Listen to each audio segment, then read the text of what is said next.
On this week's GTA 5 o'clock, Rockstar answer your questions, fresh info on Grand Theft Auto Online, plus planning heists using the in-game internet. It's the only GTA 5 show that matters. It's GTA 5 o'clock. Hi, welcome to this week's GTA 5 o'clock. I'm Tim Weaver. I'm here with Dan Dawkins. As always, hello, Dan. Hello. Good week this week, Dan. Just as we were about to record this, Rockstar dropped a massive Q&A on their website. And we had so much concrete facts to relay otherwise, Tim. We did. But heaven forbid there's new information. Yep. New information. We were going to talk a little bit about some stuff we spotted in existing screenshots, which is really quite interesting. But we'll push that to the back of the show because we're going to crack on and have a look at what Rockstar have been talking about in this Q&A. Okay, from the official Rockstar Games website, it's just dropped as we speak. There's a proper Q&A, or as Rockstar call it, asked and answered, which is some of the most popular questions amongst the community. I must say, this is a good idea. We should really do more FAQ shows ourselves. But fantastic. Rockstar have come up, and obviously they know the answers because they make the game. The first question is, so, can you switch characters? Trevor, Michael and Franklin, can you play as all of those guys? And does everybody have their own missions? And this goes on basically with a set of questions about characters. And what the answers were, what, Tim? Well, the answers were that you can switch between characters at will, which is kind of what we knew anyway and have known for a long, long time. I think what most people, and I'm sort of lumping this question in together with the questions we get asked quite a lot in the comments beneath our videos, which is, to what level can you switch between characters, Dan? And by that I mean, how much of an impact as Michael would you be able to have on Franklin or Trevor's life, and vice versa? Well, the official Q&A says, and because characters have their own schedules, you never know what they might be doing. It says you might drop in on Michael in the middle of a family dispute, interrupt Franklin chatting up some ladies, or Trevor on the run from the law. It says how and when you switch between characters when you're not on a mission is completely up to you. It says in between, each of the characters has their own missions and side jobs. There'll be times on a mission when you play as one character, or a combination of two of them, and sometimes there's all three. It says always been able to switch between characters mid-action. It says off mission it's up to you. You can play as one character on his own, or hang out with either of the two, or both of them. You can switch between any of them. It sounds quite flexible. Yeah. The kind of question, the second question that Rockstar answered kind of ties into that, Dan. It says, if I play as Trevor, can I zoom out, find out where Michael is, and then go and kill him while playing as Trevor? Yeah, I mean, why you'd want to do this, I don't know. Rockstar, basically explained that no, obviously, you can't play as Trevor and go and kill Michael because that would probably ruin the entire game. Yeah. However, there is an interesting aside to this, isn't there? There is an interesting aside, yeah. Shall I explain it? Yeah. Basically, it says it might be possible to severely injure another character. Michael could severely injure Franklin, for example, and then when you switch into Franklin, he's laid up in the hospital. That is quite interesting. I mean, presumably you can take. Yeah, it's in a world like GTA where you can smash someone to smithereens. It must take a lot to put them into hospital.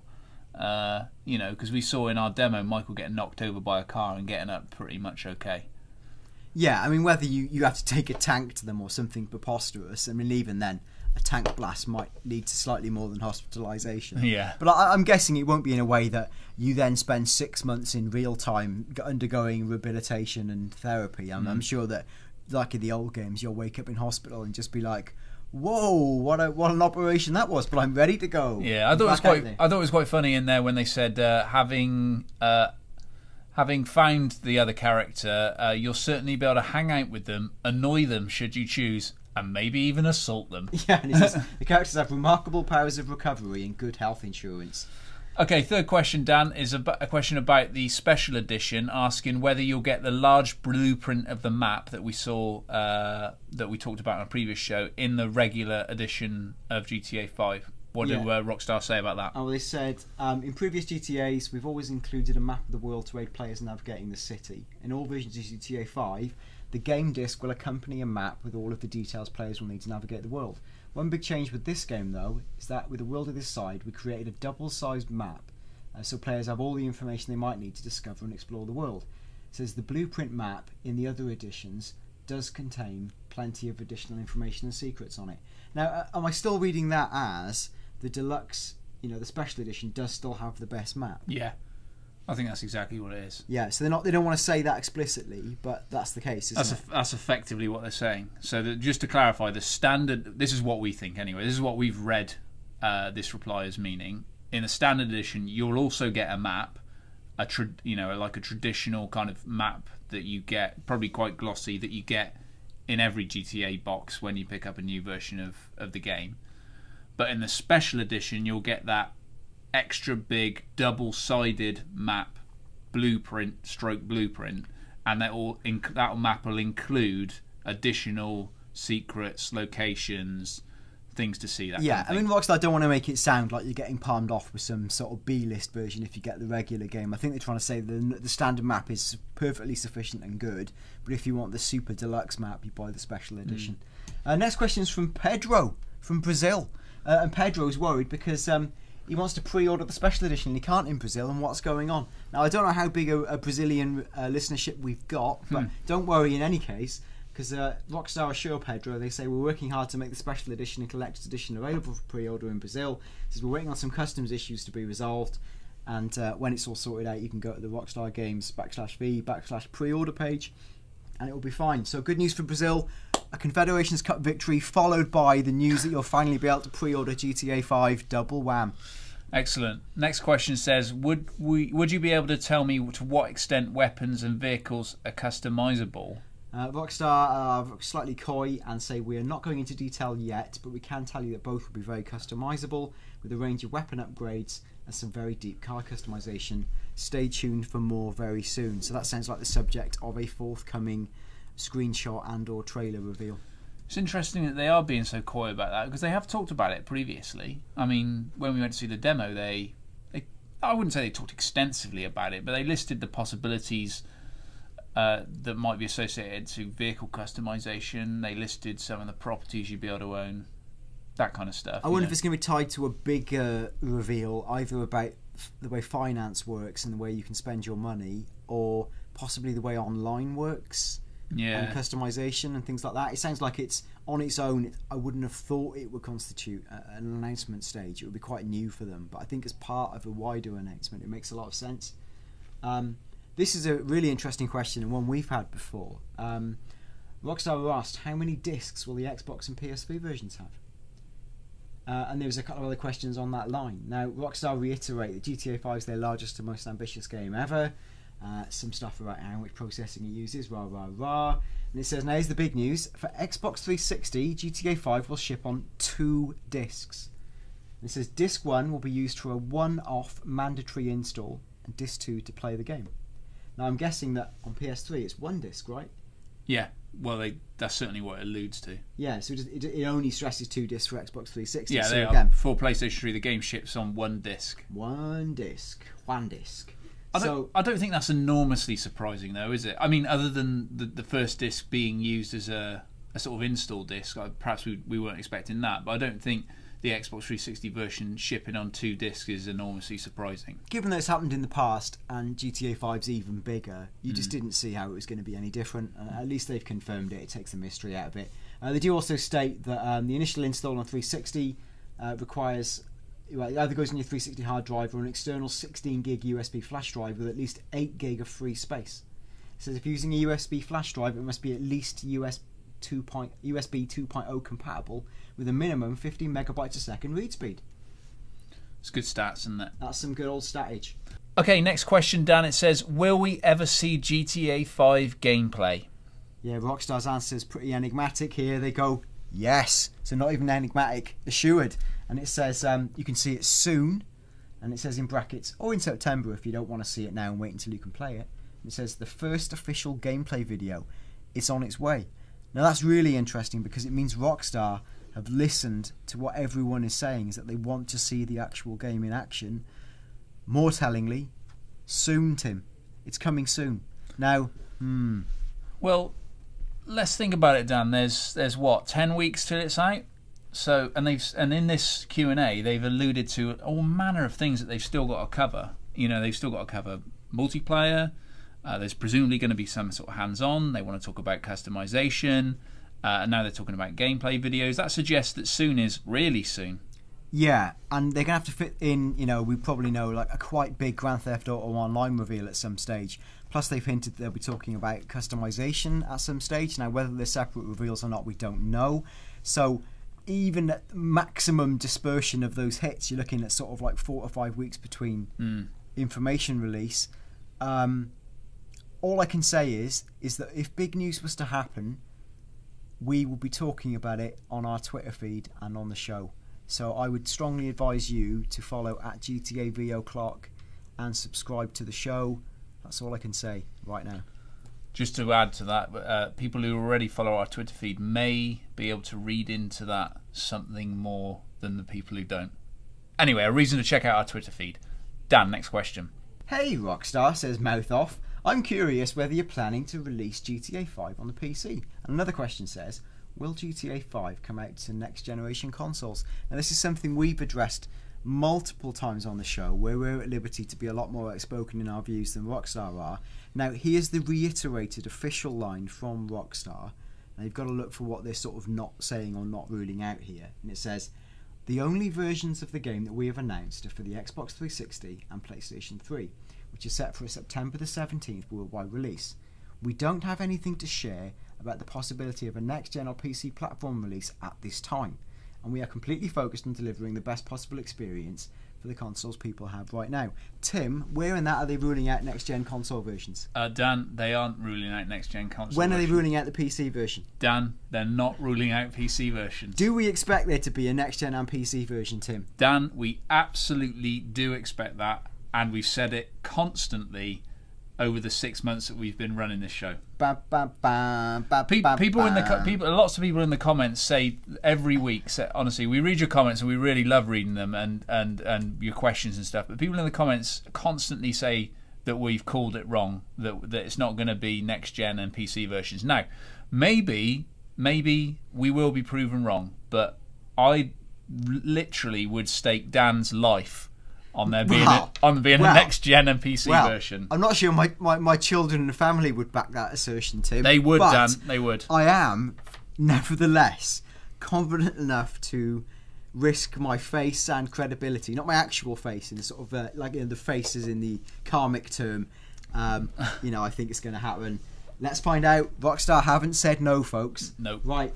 Now, the next question is, he says, a healthy GTA 4 multiplayer game is really hard to come by. By healthy, I mean players who want to play without it being modded or hacked. So basically, they're talking about cheating in online. Now, Rockstar's reply is, ever since GTA 4 was released, we've continued to integrate newer and stronger methods of cheat detection and prevention. It says, while we are yet to specifically reveal what new anti-cheating measures we have planned for GTA 5, rest assured we're focused on creating as level and fair a playing field as possible, and says, and healthy, as you say. There will always be people who want to cheat, but we're going to do our best to stop it. We spent a lot of time and effort to make sure the online experience and proper support is part of that package. Basically, yes, Rockstar are committed to kicking out cheats. Can they promise to completely eradicate it? Probably not. I did miss out a far more interesting question then, Tim, actually, which was, when will we get information on GTA 5 multiplayer? Tim, what did they say? They said, expect to hear some first details soon. It's called Grand Theft Auto Online, and we're very excited to unveil it for you sometime this summer. So as we just talked about, Dan, that's another thing that they've still got to talk about. There's still so much of this game to reveal, really. I mean, if you think about it. Yeah, I think that is fascinating. When they announced the special edition, we almost wondered if it was a bit of a quirk that the online component was called Grand Theft Auto Online. Now, it clearly has been reiterated as almost like a standalone mode.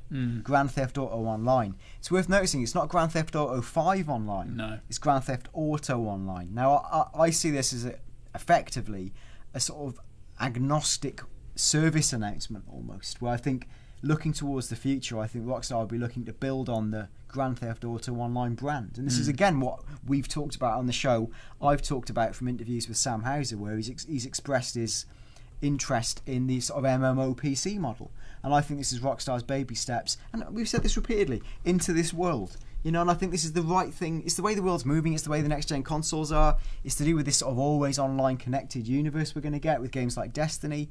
There's going to be a persistent GTA universe, and I think GTA 5 will be the first step into it. Okay, so next question, Dan says, and it's probably a good question to ask actually, how much difference will there be between the PS3 and Xbox 360 versions of the game? Okay, Rockstar are quite politically neutral as you'd expect, but they say players can expect the same great gameplay on both the PS3 and Xbox 360 platforms. They've been developed in tandem. This is like all of our games. Trust us, we're committed to making sure GTA 5 looks and runs great as best as possible on both systems, regardless whether you pick it up for PS3 or 360. It says it's very political, isn't it? It says, we're excited for fans on both platforms to experience GTA 5 this September. We expect any visual differences to be completely negligible. I think that basically it's all a preamble to the bit saying they'll look almost the same. Yeah. It's difficult for us to comment otherwise because we've only seen it on PlayStation 3. Yeah, I would expect them to look incredibly similar.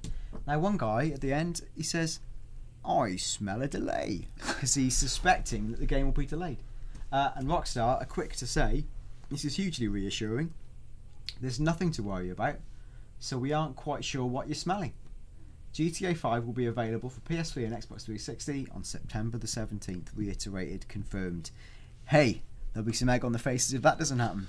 Yeah, I mean, I think having reiterated that it's coming out on September the 17th, we were talking off air, Dan, about how they really, really, really can't afford now for it to slip at all. So, they've committed to that date. They've reiterated that date. Everything is hinged on that date. It's happening. So, yeah, in that Q&A, a lot of political deference, but there are a few key takeaways, including GTA Online is big, 2 discs for 360. That's big. There's talk of being able to hospitalise your friends. Yeah. That's weird. Yeah. So yeah, a couple of things that seem new and are definitely worth picking up on. Okay, Dan, we're going to take a look at some screenshots that have been put out into the wild and maybe offer a slightly different slant on them. One in particular has proved to be very fertile ground for us this week. Dan, why don't you explain why? Yeah, there's the picture of Michael wearing the Bugstars uniform and he's looking at the heist planning board. Now, we've talked about heists a lot on the show previously. What we didn't pick up on is the fact that in the background you can see a kind of top-down 3D map of the streets, and you can see on it the words I find in the top left. Now, I find, as regular GTA people will know, is GTA's sort of, in-game parody of Yahoo. It's like a web portal. Now, it looks like, obviously, iFind is returning for GTA 5. And previously, this was a way, that gamers could access different areas of GTA's online world. And I guess that now this will link up to Rockstar's new parody-style social network that they've talked about. Mm. So that's I find is literally to the left of Michael's forehead there, is what you're saying. That's the logo there. Okay, so what about to the right of his head there? That looks like some sort of top-down map, and just above the map is a little magnifying glass that looks a little bit like a search bar. You think that's all related? That's all part of this kind of search engine? Well, I think you look at the yellow bar that goes across. That looks like all one poster, doesn't it? Mm. So I think there's like a search option in the top right of the of the iFind browser, and that will probably access your map. In previous games, it did things such as let you check your emails and visit various categories, such as like the Liberty Tree, because there was quite a limited version, a bit like the internet sort of was, where it was all access to portals like AOL and Yahoo, and it was quite compartmentalised. But I guess now that feels quite old-fashioned.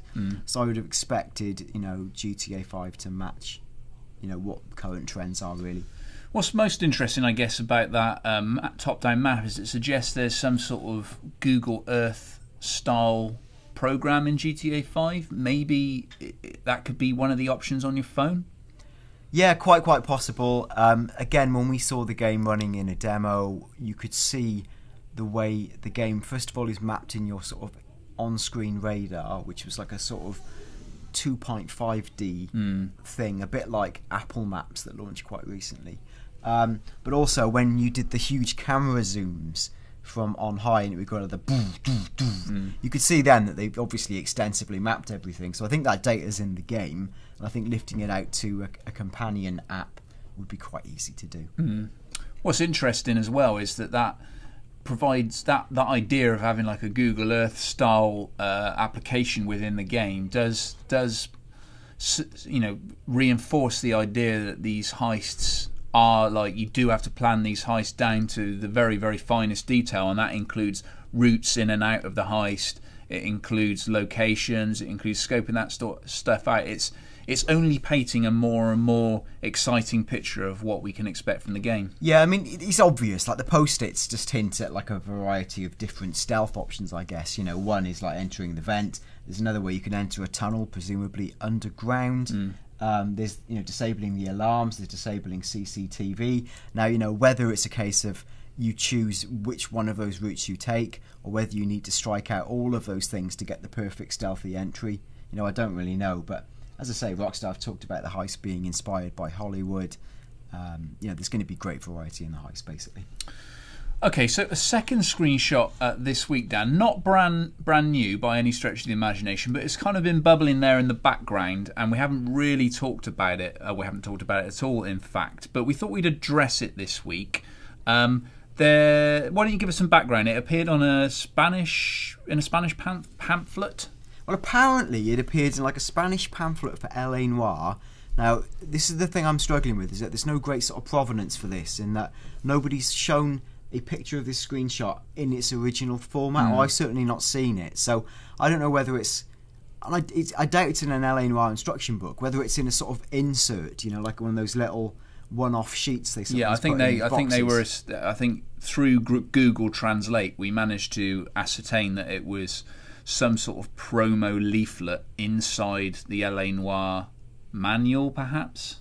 Right, but I mean, either way, I can't verify if this screenshot is real for definite, but certainly if it's fake, it's quite an impressive rendition of the geography, and, you know, given how hideously fuzzy it is, it broadly looks a bit like the game looked when we saw it. But I mean, it's such a lot of approximation there. What is true is that you can see, you know, from the way the chopper's facing, if you look down immediately below to where the grassy area is, you've noted that's the Griffiths Observatory. Yeah, I mean, we haven't actually seen this far back behind the Griffiths Observatory before, because I think Michael and, was it Franklin, in that screenshot where they're sort of out on the balcony area, is in front of the observatory. So we haven't actually seen this far back, but I think that road kind of, why it sort of has more credence than perhaps some fakes do, is that, and I'm not suggesting it's fake, by the way, I'm saying that we're not quite sure, but that road that's kind of going next to the observatory there and sort of winding off to the left is the road that sort of takes you up into the Vinewood Hills, and is probably, almost certainly, if it's based on real world LA geography, which we know Los Santos is probably the road that ends up taking you up past the Hollywood Bowl. Yeah. So it, you know, in terms of geography, it really is all there. You know, it kind of looks pretty much like the world we saw, and the world that no doubt everyone out there has seen on screenshots and trailers. You're north facing south, aren't you? Like north of Los Santos, looking to the south, and you can see, you know, to the sort of, imagine looking down to the sort of south and the left of you, you can see the big downtown block, and that appears geographically correct. Even further than that, you can see the major bridge landmark. Is that the Gant Bridge? Yeah, I can't remember what it's called, but that's the big bridge down by the harbour, I think, isn't it? So the geography basically all ties up. You know, hey, if it's real, it's a fun little view and reveals a bit of the sort of road area behind towards Vinewood we hadn't seen before. Okay, moving on from screenshots then, Dan, something else that's cropped up on one of the GTA forums this week, and is also quite intriguing, is apparently someone posted the official GTA 5 theme song. We can probably play it as we're talking, can we? What do you make of it, Dan? Well, my first thought was massive fake. Yeah. As in, it sounds authentic enough, but in that kind of way that anyone who was a student of what they'd done with previous GTA soundtracks would be smart enough to mutate that slightly. Because it sounds a little bit like the theme of GTA 4, but with a sort of West Coast twist. In fact, I'd say more or less it's got a similar structure to 50 Cent's Indie Club. Yeah. Like almost to the letter almost. So I just think it's someone who's tried to do a canny fake and slapped it on. And again, I'm not really sure of the background of this, who claims to have found it, why it would suddenly just appear on SoundCloud with GTA Space 5 new theme song.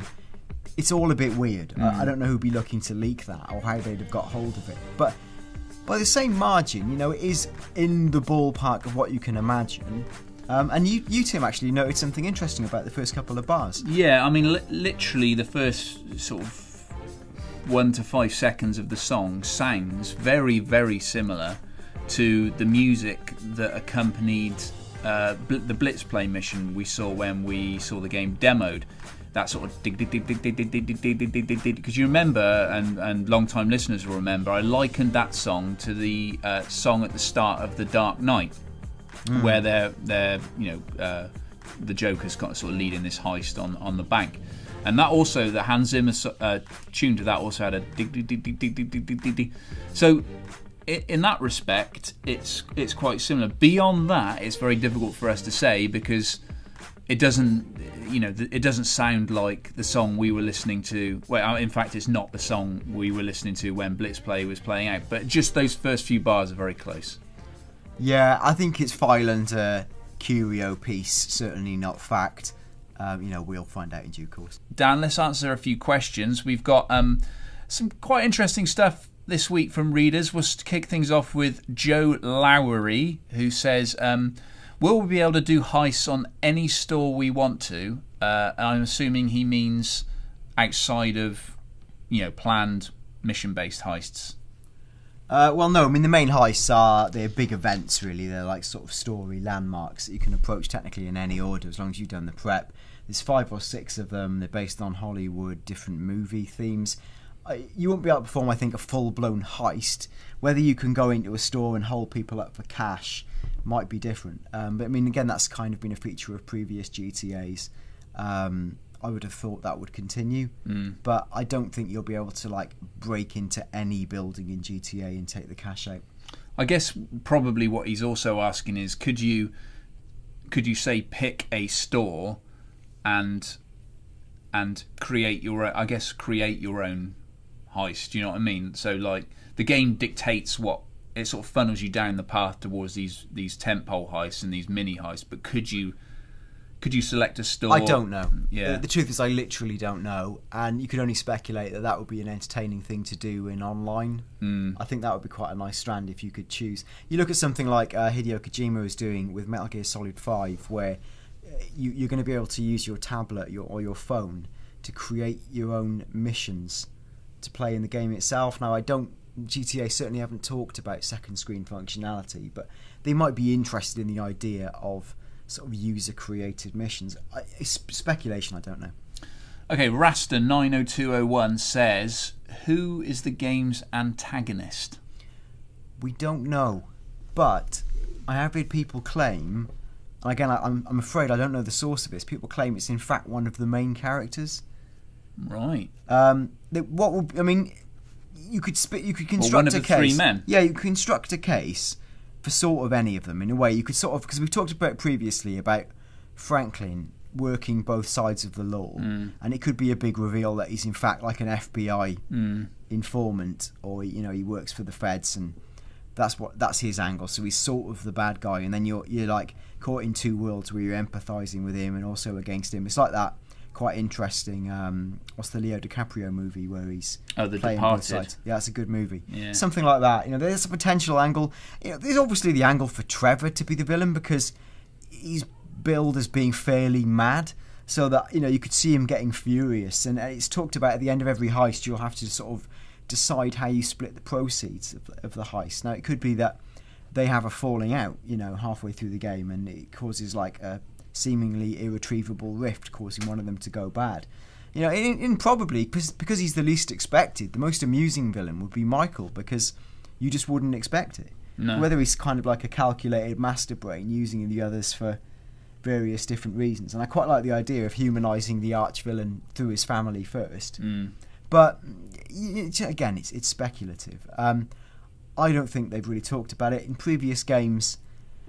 Almost the villain was a MacGuffin. Like you look at in GTA 4, and a MacGuffin is like a plot device where it doesn't really matter what the result is, it's just a thing to urge the plot along. Like the idea of looking for that special someone in GTA 4 was almost like a myth. It was just this idea that Nico was driven. And, at the end when it was revealed, and this is a spoiler, it was revealed that there was that special someone, it was almost by the by, because the role of that special someone was just basically say, in your pursuit of me, you've become the killer you profess to despise. Monster, yeah. But again, that feels like a theme that's played out now. So I don't really see that either. So bottom line, no, we don't really know if there's going to be like an out and out villain. I think there'll be villains and bosses within the game. There'll always be complexity and different viewpoints. Yeah. Okay, Mario Sands says, how will the Chameleon work? The Chameleon being the electric car that you get free with the bonus content in the Collector's Edition. I guess he wants to know, what do you think it will be available offline? I mean, we don't know for sure, but I would suggest that it might be hidden in the game somewhere. Yeah, it's an interesting implication of the Chameleon, and a lot of people have asked me about this, and again, I don't know for a fact. A lot of people have said, will there be petrol stations? Yeah. Will you have to fill up your car in GTA 5? Now, when we saw the demo, I didn't really get any indication that would definitely be true, and I don't remember any meters on screen that sort of said petrol meter. But it would explain that, why have an electric car? What's the real difference to you of having an electric car in-game if it didn't offer some kind of, I don't know, advantage where you didn't have to fill up as much or something? Yeah, I mean, I was going to ask you about that afterwards, actually, because a lot of people in the comments and actually on Twitter as well have asked us, will you have to put, gas, petrol, diesel, whatever you call it in your part of the world, into the car?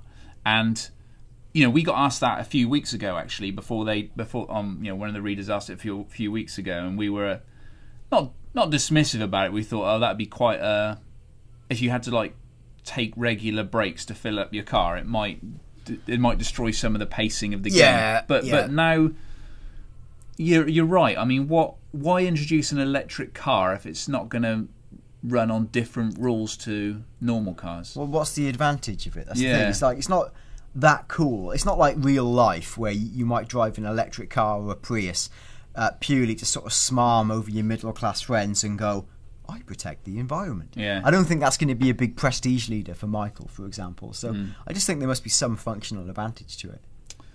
Okay, Colton Hungerford says, how does money work? I think he means, for example, when you switch to Michael, since he's rich, does he have a few $1,000s on him, or do you start with none at all, and as you play the missions you gain money? And I think by association a lot of people have asked about money, how it works in game, how readily will you be able to access money from the start, and once you're really rich, where does the game go from there? We've not had much transparency from Rockstar on how money actually works. We've only been assured there'll be lots of different ways to spend your money.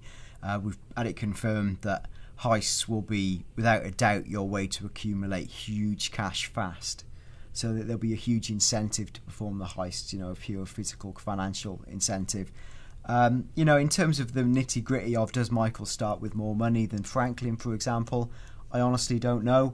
I think when we performed one of the missions in our demo, I believe that for dropping off Lacey Jonas, you were paid in the order of a few $100. $150, yeah. Yeah, so it's not a huge amount of money, so that sounds like quite small beans. Well, I think the heist will provide you with, let's say hundreds of thousands, if not more, which is then when you start thinking about property purchase, really hardcore weaponry, modding your vehicles out certain ways. I think that's where you're really going to see the difference. And I've speculated previously that this will perhaps tie in with online, so that your material gain, you'll be able to flaunt it and show off to people. Okay, lastly, Connor O'Hara says, roughly, what percentage of the island will be mountains, city, forest and sea? Well, actually, he didn't put island originally, he put Los Santos, but I've paraphrased him island here. Yeah, in terms of the overall map and geography, which is, as we say, is about 3.5 times the size of their previous open worlds, is that right?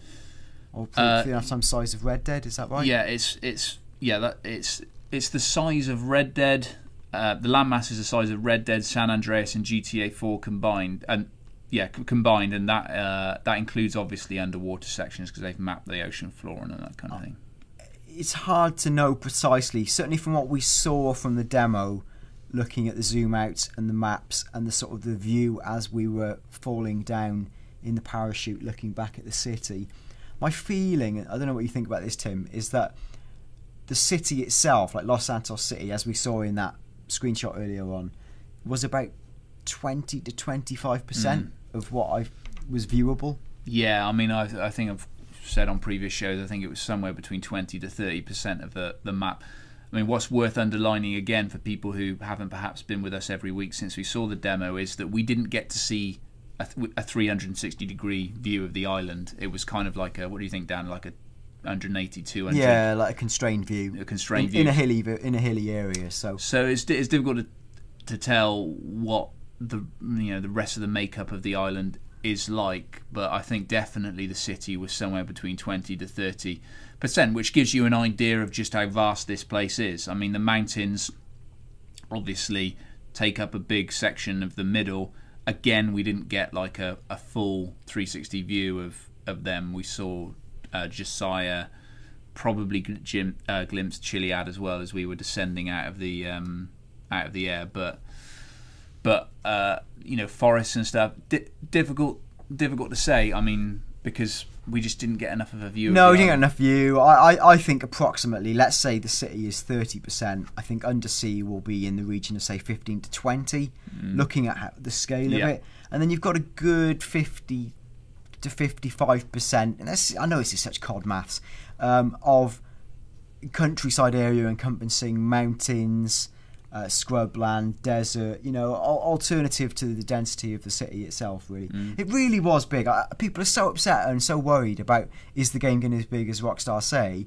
From what we've seen, it's absolutely enormous. Yeah, absolutely massive. I don't think people will be wanting for things to do. And don't forget that, out in the forest areas, out in the countryside, away from Los Santos City, there's tons of stuff to do. I mean, there's loads of little towns and mini games and all that kind of stuff. Okay, we didn't get to see those, but we glimpsed, Air Force bases and all that kind of stuff, as we were descending out of the sky. So people really shouldn't worry about the scale and scope of things. If anything, that is the thing they've clearly nailed from what we've seen in the demo.